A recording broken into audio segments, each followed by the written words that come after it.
Pernah nggak sih Anda ngerasa lebih, gimana ya, lebih tertantang gitu, atau penasaran, bahkan mungkin jadi agak ketagihan sama sesuatu justru karena hasilnya itu nggak pasti? Mungkin pas lagi nungguin pengumuman undian, atau waktu lagi geser-geser profil di aplikasi kencan, nggak tahu bakal ketemu siapa, ya kan? Atau bahkan sesimpel pas iseng nyobain keripik yang katanya ada rasa kejutan pedes di dalamnya. Nah, sensasi deg-degan itu ternyata ada penjelasannya loh. Selamat datang di pembahasan kita kali ini. Kita bakal ngupas tuntas bab 21 dari buku Evolutionary Ideas karya Sam Tatum. Judul babnya aja udah bikin penasaran nih. You win some, you lose some. Atau ya kadang menang, kadang kalah. Nah, misi kita sekarang ini, kita mau coba bongkar satu prinsip psikologi yang kuat banget efeknya dan sering dipakai tanpa kita sadar. Namanya variable reinforcement, penguatan variabel. Intinya sih, kenapa ya hadiah atau hasil yang nggak terduga, yang datangnya acak gitu, seringkali jauh lebih ampuh buat motivasi kita. Bahkan bisa bikin nagih dibanding hadiah yang udah pasti, yang bisa ditebak. Kita bakal telusuri nih, mulai dari akarnya di eksperimen laboratorium, terus lihat gimana otak kita ngerespon, sampai ke contoh-contohnya di merek yang mungkin Anda kenal. Siap nih ngilami kenapa ketidakpastian itu bisa sememikat ini? Oke deh, mari kita bedah lebih dalam ya. Tentu, tentu. Jadi konsep penguatan variabel ini akarnya emang udah cukup lama ya dalam psikologi perilaku.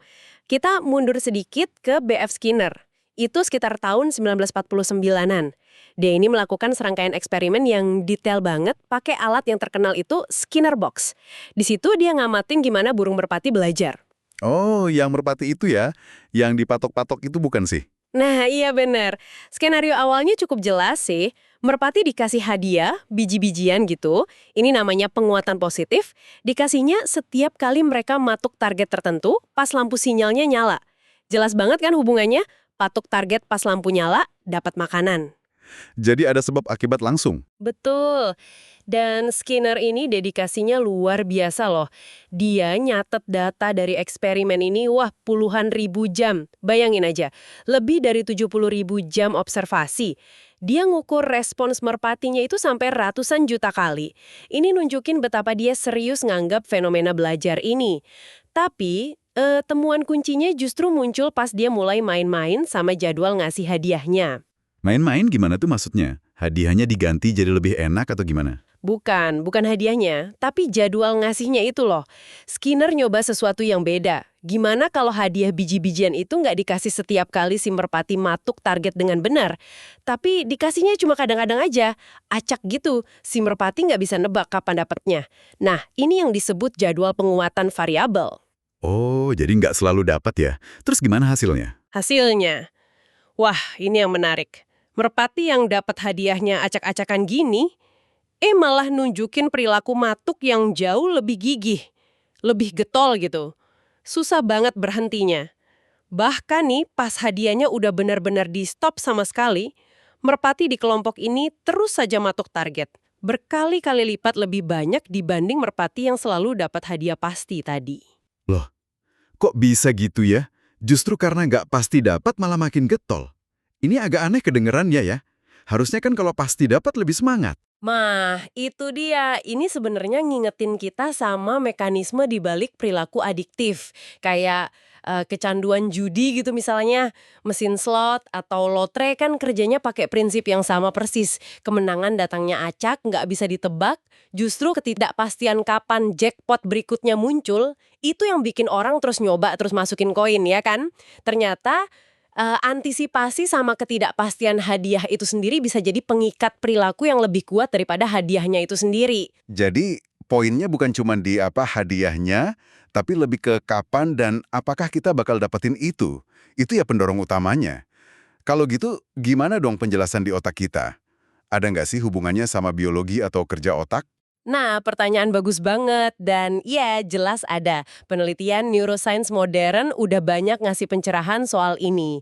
Salah satu studi yang penting itu dari Profesor Brian Knudsen di Stanford University. Timnya dia itu pakai teknologi fMRI, itu loh pemindaian otak yang bisa lihat aktivitas otak real time gitu, dengan ngelihat perubahan aliran darah. Nah, partisipannya diminta ngerjain tugas yang mirip judi, bisa menang atau kalah uang. Oke, Terus apa yang ditemuin di otak mereka? Temuannya signifikan banget. Aktivitas di area otak yang namanya nucleus accumbens, ini sering disebut pusat penghargaan atau pusat kesenangan kita, ternyata aktivitasnya paling tinggi itu bukan pas partisipan nerima hadiah uangnya. Loh, terus kapan? Justru pas mereka lagi ngantisipasi kemungkinan buat menang. Pas hasil taruhannya itu masih belum pasti. Seolah-olah dopamin itu neurotransmitter yang hubungannya sama motivasi dan hadiah malah melonjak justru karena ada ketidakpastian dan penantian hasil. Jadi kayaknya otak kita itu emang dirancang buat ngejar, buat terus cari pola, nunggu hadiah berikutnya, dan ketidakpastian inilah bahan bakarnya gitu. Wow, jadi secara biologis pun kita emang terprogram buat ngejar ketidakpastian ya? Wah, ini benar-benar buka wawasan baru. Kalau gitu, ini pasti dampaknya gede banget di luar lab atau kasino. Nah, ini nih yang jadi sangat menarik. Gimana prinsip ini dijahit ke produk atau layanan sehari-hari? Contoh yang paling gampang diingat mungkin Doritos Roulette itu ya, yang keluar beberapa tahun lalu sekitar 2014 kalau nggak salah. Ingat banget itu dulu heboh. Betul sekali, Doritos Roulette itu contoh klasik variability baked in, variabilitas yang sengaja dipanggang langsung ke produknya. Konsepnya simple tapi, wah, brilian. Jadi dalam sebungkus keripik jagung Doritos, rasa keju yang kelihatannya biasa aja, diselipin beberapa keping keripik yang rasanya pedes banget dan dari luar nggak bisa dibedain sama sekali. Iya ya. Jadi tiap ngambil segenggam tuh kayak untung-untungan ya. Bisa dapat yang keju biasa, atau kena yang pedesnya bikin nangis. Persis. Dan hasilnya kan luar biasa waktu itu. Orang jadi penasaran, bikin video challenge makan itu, rekam reaksi kaget temennya, terus diupload ke medsos, jadi viral gitu. Bener banget. Tiap gigitan jadi momen yang ditunggu-tunggu, penuh antisipasi. Mereka berhasil ngubah makan keripik biasa jadi kayak main game kecil yang menegangkan. Bikin poin apa segala macem.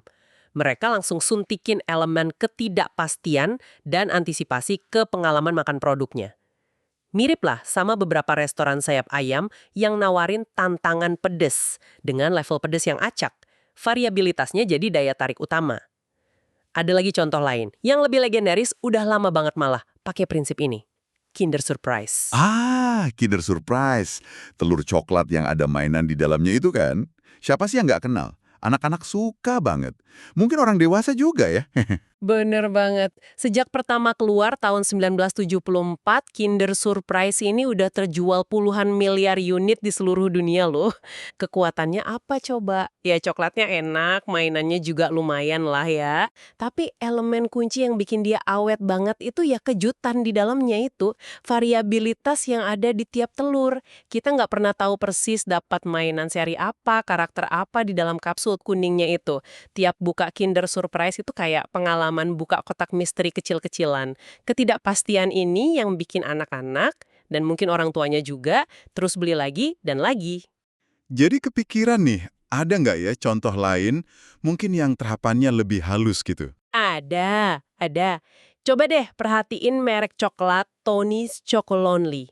Mereka kan terkenal sama misi etisnya ya, soal coklat yang 100% bebas perbudakan, adil buat petani kakao. Tapi selain itu, ada yang unik loh di desain fisik produknya. Coklat batangan Tony's itu potongannya nggak rapi kayak coklat lain, yang kotak-kotak teratur gitu. Malah potongannya dibuat nggak rata, acak, ukurannya beda-beda. Oh iya, pernah lihat. Bentuknya emang aneh gitu ya. Tujuannya apa tuh? Nah, selain jadi metafora visual soal ketidakadilan di industri kakao, ya kan pembagian yang nggak merata, bentuk potongan acak ini secara nggak langsung masukin elemen variabilitas juga pas kita bagi-bagi coklatnya. Pas kita patahin coklat Tony's buat dibagi ke teman, nggak bisa pastiin semua dapat bagian sama besar. Kadang dapat kecil, kadang dapat gede. Ini contoh halus gimana variabilitas bisa ada di bentuk fisik produk. Bikin sedikit ketidakpastian yang menarik pas kita lagi ngapain, gitu. Sesimpel bagi coklat. Nah, prinsip penguatan variabel ini nggak cuma di produk fisik aja loh. Kita juga bisa lihat ini diterapin secara cerdas di layanan atau kebijakan perusahaan. Bisa kita sebut plan serendipity lah, atau kebetulan yang terencana. Contoh yang sering disebut itu pendekatannya Pret A Manger. Pret A Manger. Oh, yang kedai kopi sama sandwich itu kan? Yang internasional. Setahu saya mereka emang beda sih soal loyalitas pelanggan. Nggak pakai kartu stempel beli 10 gratis 1 kayak kedai kopi lain ya. Bener banget. Pret itu secara sadar ngindarin skema loyalitas yang gitu-gitu aja, yang bisa ditebak. Daripada janjiin hadiah pasti setelah pelanggan beli sekian kali, mereka malah memberdayakan stafnya. Jadi setiap staf di Greypret itu dikasih kebebasan, ya tentu ada panduan sama kuotanya per minggu, buat ngasih minuman panas atau bahkan makanan gratis ke pelanggan mana aja yang mereka pilih. Acak gitu. Hah? Serius? Jadi bisa tiba-tiba dikasih gratis gitu aja? Tanpa syarat apa-apa? Iya, bisa aja. Mungkin karena pelanggannya kelihatan lagi sedih, atau karena dia pelanggan setia yang ramah, atau ya iseng aja, pengen bikin hari seseorang jadi lebih cerah. Hadiahnya benar-benar kejutan. Menurut data internal Pret sendiri nih, sekitar 28% pelanggan mereka ngaku pernah dapat traktiran gratis ini paling nggak sekali. Ini penerapan penguatan variabel di level layanan pelanggan. Mereka ganti kepastian hadiah. Pasti dapat kopi gratis nih abis 10 stempel, dengan kemungkinan dapat hadiah di setiap kunjungan. Wah, mungkin hari ini aku hoki nih dapat kopi gratis. Antisipasi ini yang dibangun. Tiap masuk Pret, ada kemungkinan kecil dapat kejutan enak. Wah, itu menarik banget sih pendekatannya. Lebih manusiawi rasanya ya. Tapi, nggak ada potensi masalah gitu. Misalnya, gimana mastiin adil? Ntar ada yang iri lagi kalau nggak pernah dapat. Atau stafnya milih-milih yang dikasih. Nah, itu kritik yang valid banget dan emang sering diangkat. Ada kekhawatiran soal potensi bias atau diskriminasi pas ngasih hadiah. Sempat ada tudingan gitu, katanya hadiah lebih sering dikasih ke pelanggan yang dianggap menarik sama stafnya. Terus dari sisi bisnis, Prit jadi kehilangan data pelanggan yang biasanya didapat dari program loyalitas biasa. Siapa pelanggan setia, apa yang sering dibeli, kan jadi nggak ketahuan. Tapi ya lepas dari potensi kurangnya itu, pendekatan Prit ini tetap jadi contoh kuat gimana prinsip variabilitas bisa diterapin secara organisasional, bukan cuma lewat algoritma atau desain produk aja. Ini kan memberdayakan karyawan buat bikin momen serendipity, momen kebetulan yang nyenengin. Hasilnya pengalaman pelanggan jadi unik dan seringkali lebih ngena daripada cuma dapat diskon atau poin. Oke. Ini semua ngasih gambaran yang jelas banget ya. Dari merpati di lab, keripik pedes, telur kejutan, coklat yang potongannya aneh, sampai kopi gratis yang nggak disangka-sangka. Jadi, kalau kita tarik benang merahnya nih, artinya apa ya buat kita semua? Buat Anda yang lagi dengerin. Mungkin kita bisa mulai ngelihat sekitar kita pakai kacamata penguatan variabel ini kali ya? Betul sekali. Coba deh direnungkan sejenak pengalaman Anda sendiri. Program loyalitas apa sih yang Anda ikuti? Ada nggak yang pakai elemen kejutan atau hadiah acak? Bukan cuma poin pasti. Atau game di HP yang sering dimainin? Ada nggak loot box atau hadiah harian yang isinya nggak pasti? Bahkan lini masa media sosial Anda deh. Bukannya ketidakpastian soal konten apa yang bakal muncul berikutnya pas kita scroll, itu yang bikin nagih banget. Oh iya, bener juga ya. Kita terus scroll, ngarep nemu sesuatu yang menarik, lucu, atau bikin kaget. Algoritmanya emang gitu ya? Seringkali begitu. Algoritma di baliknya sering dirancang buat ngasih hadiah berupa konten menarik secara nggak terduga, secara variabel, biar kita terus engage. Jadi intinya, ketidakpastian itu sendiri jadi semacam bumbu yang bikin banyak hal jadi lebih menarik dan bikin kita balik lagi gitu ya? Secara mendasar iya, inti dari bab 21 yang kita bahas ini yaitu menyoroti kekuatan penguatan variabel. Pas hasil atau hadiah datangnya nggak pasti, nggak bisa ditebak, itu kayak ngelitikin sistem antisipasi penghargaan di otak kita dengan cara yang kuat banget. Kayak yang kita lihat dari studi fMRI tadi kan, antisipasinya aja udah kerasa nyenengin. Akibatnya, pengalaman yang ada elemen variabilitasnya seringkali kerasa lebih menarik, lebih memikat, dan ya, dari sudut pandang pembentukan perilaku lebih efektif buat bangun keterikatan atau loyalitas jangka panjang. Dibanding imbalan yang datar, pasti, gampang ditebak. Kepastian itu kadang malah bikin bosan ya kan?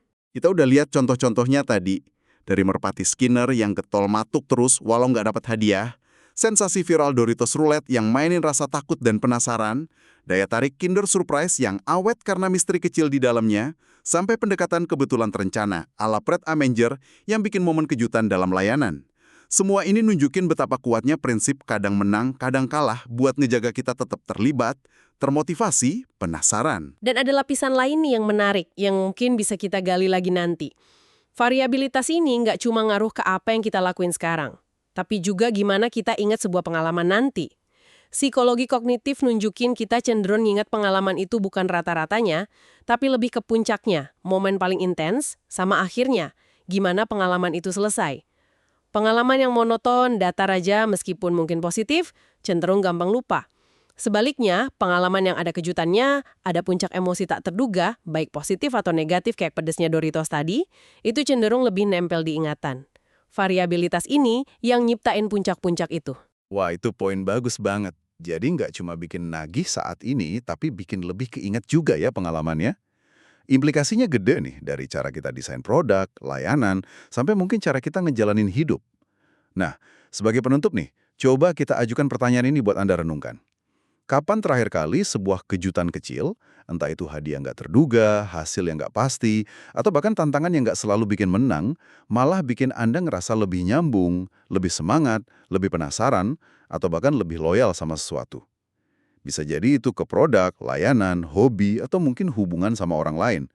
Apa artinya ini buat cara kita nyari kebahagiaan atau kepuasan? Jangan-jangan kita terlalu fokus nyari kepastian terus.